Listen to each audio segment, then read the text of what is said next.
Hi guys, welcome back to our channel. Yeah, welcome back. Yeah, today's video is going to be very hot because elections are just around the corner. Yeah. And I don't know if you've seen some of those funny videos going around of Kamala Harris and somebody name withheld. Yeah. Well, yeah, I think the US elections just, rounded up, and congrats to President Trump. Yeah. He's the new president of the US. That's awesome. Again. But over here in Ghana, we have our own issues and we have our own leader to elect. Yeah. And we feel like we just need to guide some people, to give some guidance or some insights into this election so that you might be able to make a more informed decision. Because a lot of times, Christians growing up, we feel like politics is a dirty game, politicians are evil, nobody should do politics, no serious Christians should do politics, but that's far from the truth. Yeah. Christians should actually be very, very, very involved in the politics of their country because this is how they are going to be governed. All his promises are true, hallelujah, amen. If Daniel wasn't in politics in 4 or 5 different, how many governments did he stay in? About 3, right? About 3 different governments, he was still serving very faithfully in it. His nation could have been in big trouble. So simply put, every Christian should take politics very seriously. Exactly. But right now in Ghana, or where we are, I think politics in general, it has kind of become like a popularity contest.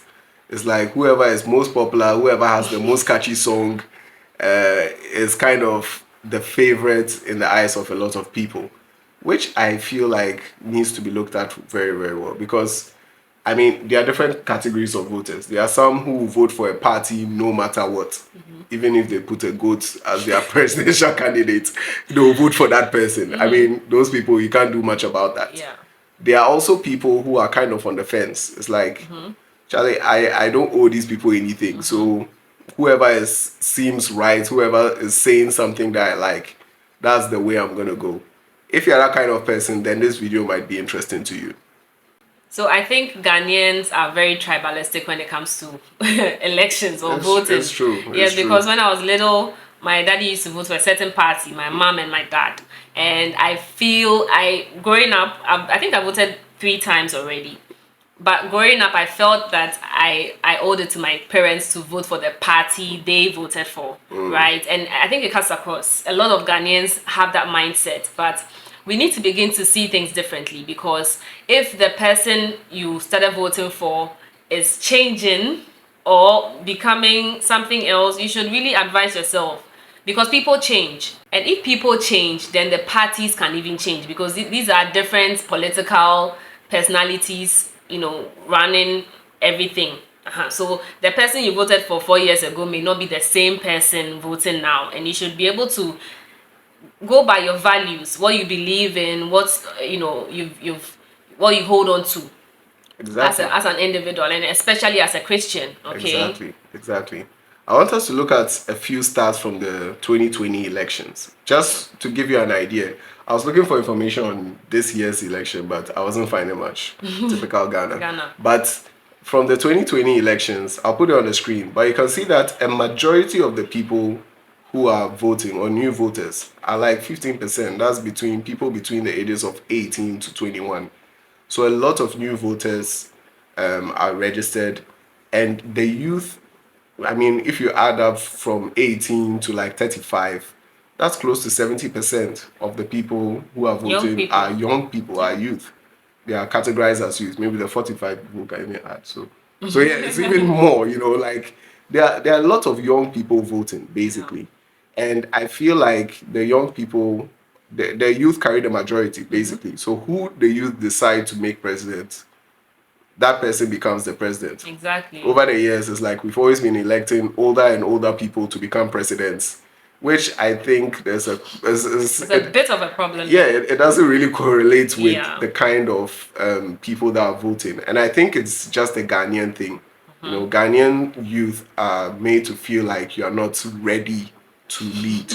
It's like, let the old people lead, and then when it's your time, then you also come and lead. I mean, it's kind of like in our culture, Yeah. I mean, I remember when I was going to SS, that was one of the things. I was trying out for the football team, and they were like, Charlie, the seniors are here, the Form 3s are here. They've been here since now is their time to play. And some of them shan't, but it's like, let them play because they are now the seniors. Exactly. And that's the problem. That's what's being translated in our politics today. Yeah, so here are 4 things to look out for when you are going to vote for somebody, okay? This is a guide, basically. Yeah. You can use this as a guide to see where your values really lie, and then you can go ahead and cast your vote. Exactly. So I think the first point for me is how they campaign, all right? And in this way, I'm talking about in terms of how they splash during their campaigns, their expenditure. Are they being frugal when they campaign? Because we always have this saying that what you see is what you get. What you get. If someone is spending millions of dollars to campaign and is sharing money whilst they are campaigning, most likely when they come into office, it's going to continue. They're going to continue sharing money with their friends and people around them. And I feel like campaigns should not be based around money, you know. Okay. Because a lot of people gather for these campaigns mainly because they know they're going to get 50 Ghana, 100 Ghana, and all those things. So, if a party is leaning a lot towards that, it's all expenses, and they will need to recoup those expenses once they come into power. Exactly. Yeah, so these are some of the things that I generally look at. How are they splashing during this campaign? Are they dashing money? Are they distributing bags of rice? You know, See, just take money. Yeah, it's not a bad thing to do that though. Like, it shouldn't be a bad thing to help people. But my question is, so all these 4 years, why didn't you come and share money and bags and rice and all that? Only when we are about to vote and you bring that. Exactly. That's almost like It's bribing fishy. the people, you know. So yeah, that's one of the things I look at. So I think the next thing to look out for is their message, okay? What are they campaigning on? What are they saying in their message? What are they promising?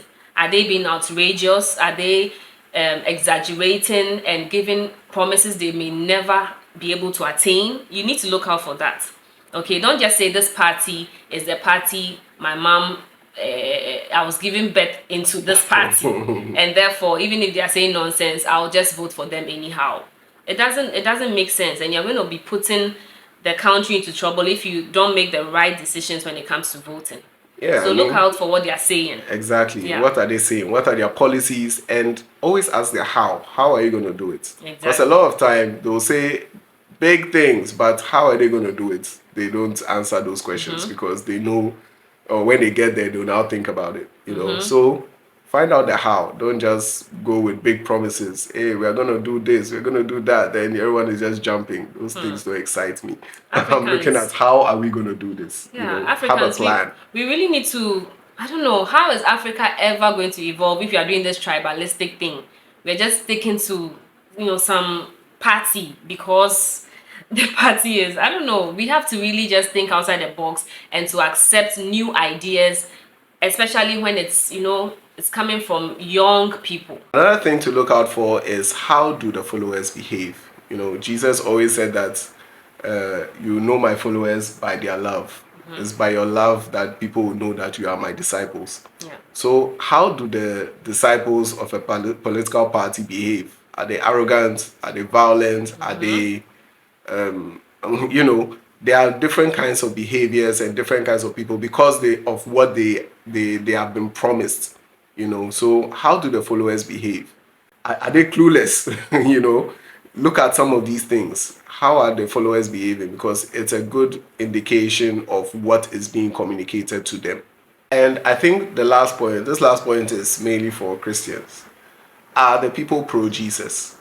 Very, very important because we are Christians. And Ghana is technically a Christian nation on paper because majority are Christians. Yeah. So definitely we want to see Christian values within the country. Definitely. Do these political parties support these things? Are they pro-Jesus, basically? Can you explain that a little bit more? Because maybe some people will not get it. To explain this, I just want to make this clear that no political party is going to bring a spiritual revival. Don't think that, once this party comes in, there's going to be revival, there's going to be all nights, there's going to be fire, no. Political parties are not designed for that. They are designed to govern. So if you are a Christian, right, that is the church's role, revival and the spiritual upbringing of the people in the country is the role of the church, not the political party. All right. So, as a Christian, how are they going to govern Christians? Are they going to make things difficult for Christians? Are they going to allow us to worship? Are they going to allow us to fellowship? You know, we got to see a taste of that during the pandemic time. Yeah. What was going on? How were Christians being treated? We want to meet. They say no. And is there a serious issue with our dear? We can't even say that now before YouTube puts us off. I know, right? But these are things that we really need to look at as Christians. Yeah. Look deeper than just the message that they are saying, but how do they behave in all to Christians? Because I always say this, that the political party, the president or whoever, they are there for a short time. 4 years, 8 years max, they are out. But Jesus is on the throne 24/7 for Exactly. eternity. Yeah. So our allegiance is to the kingdom of God Yeah. before even our country. Yeah. You understand? So who we are putting in office should also align to the kingdom way of life. That's how I feel as a Christian. Yeah, so should we pray about who we are going to vote for? Definitely. Yes, because you sometimes you think that you know what you want, but God knows best, okay? And don't victimize somebody because they chose a particular political party over what you thought they should choose, okay? Even if the person is your wife or your husband. Yeah, I mean, I even know some churches that are divided. They have the NDC people and the MPP people in the church. Wow. You know, so this should not even divide. Politics should never ever divide a Christian brother or a relationship as Christians. It's No, wrong, that's why I always say totally it's wrong. kingdom first before any other other political thing, party. yeah. So it's something that we should really have on our minds, right? If someone decides to vote for a party that's not yours, that's their That's decision. their decision, yeah. Let the things go in place if the majority carry the votes and they move. You understand? So don't victimize people. Don't put them in a box just because you voted for this. You are my enemy. Come on.